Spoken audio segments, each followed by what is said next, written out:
আজ প্রথম দেখলাম অস্থির পুরো তামিল ফেল। আমি আমার লাইফে দেখি নাই। আমার লাইফে দেখা বেস্ট সিনেমা, এমন সিনেমা মনে হয় না আর কেউ করতে পারবে।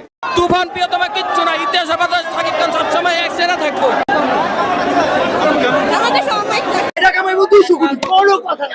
সাকিব ইজ এ মালামাল, সুপার হিট।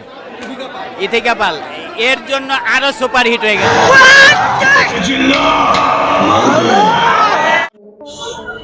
আমার মনে হচ্ছে যে আমার নিজের হয়েছে। বরবাদ যেন সব বরবাদ করে দিল। শাকিব খানের বরবাদ মুভি থেকে অজলে কাটলো শাকিব খানের এক ভক্ত। দর্শক, এই ঈদে শাকিব খানের বরবাদ ছবি 120টি হলে মুক্তি পেয়েছে। পূর্বের শিকারী এমনকি প্রিয়তমা মুভিকেও হার মানাবে এই বরবাদ। অনেকে ধারণা করেছেন প্রিয়তমা মুভিকে আর কোনো সময় ক্রস করতে পারবে না, কিন্তু এবার বরবাদ ছবি যেন পূর্বের মুভিকে হার মানালো। শাকিব খানের বরবাদ মুভি দেখেই হলে কাঁদলেন শাকিব খানের এক ভক্ত। এই ভক্ত জানান, শাকিব খানের কান্না আমি সহ্য করতে পারি না। শাকিব খান কান্না করলে যেন আমার বুক ফেটে যায়। আমি জানি মুভিতে শাকিব খানের এটা ছিল অভিনয়ের কান্না, কিন্তু শাকিব খান যে এত নিখুঁতভাবে অভিনয় করেছে যা দেখে আমি কান্নায় বেশি পড়েছি।